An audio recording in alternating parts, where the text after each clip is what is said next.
30 এপ্ৰিলত সোণাৰী চাপৰি বিহু কমিটিয়ে অনা অভিযোগৰ প্ৰত্যুত্তৰ কণ্ঠশিল্পী মৰ্মিতা মিত্ৰই দিছে। সোণাৰী চাপৰি সন্মিলিত ৰঙালী বিহুৰ উদযাপন সমিতিয়ে সোশ্যাল মিডিয়া যোগে মৰ্মিতা মিত্ৰৰ বিৰুদ্ধে আনিছিল অভিযোগ।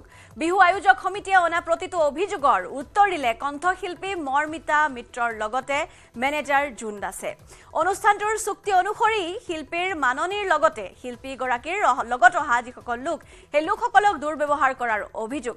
আনহাতে নিজৰ লগত বাউন্সাৰ ৰখা সম্পৰ্কটো মন্তব্য কৰে মৰ্মিতা মিত্ৰই।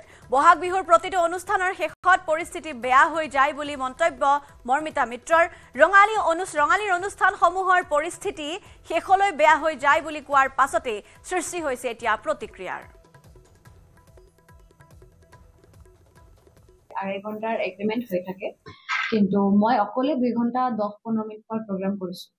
যদি এগ্ৰিমেন্ট 2.5 ঘণ্টাৰ হৈ থাকে আৰু মই অকলে 2 ঘণ্টা 10 মিনিট প্ৰগ্ৰাম কৰিছো, এটো এনাফ বুলি মই মনে কৰো। আৰু এজন আৰ্টিষ্ট কন্টিনিউ 3 ঘণ্টা বা 2.5 ঘণ্টা প্ৰগ্ৰাম কৰিব নোৱাৰে। কৰিব পাৰিলে মই কৰিব পাৰো।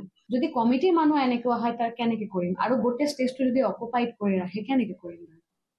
পৰিবেশটো থাকিব লাগিব। পৰিবেশটো থাকিব। মেইন কথা পৰিবেশ। আৰু আমাৰ যে কো-সিঙ্গাৰজনক প্ৰথম গানটো গাই সেকেন্ড গানটো ঠিক ধৰিব আৰু তেতিয়া কৈছে এইবিলাক খোলা আৰু গেট আউট ইয়াৰ পৰা, তোমাক গান গাবলৈ মাতা নাই।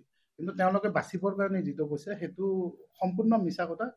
চাওক, আমি মেনেজমেন্টৰ মানুহ, আমি 6 ষ্টাৰ্ট হোৱাৰ আগত পইচা খোজাটো মোৰ ধৰ্ম বুলি ভাবি লৈছো এতিয়া। কাৰণ প্ৰতিজন মেনেজাৰৰ এটা দায়িত্ব থাকে যে ইমান টকা ক'ৰ পৰা দিব। আৰু অবভিয়াছলি মোক সেফটি দি থাকে।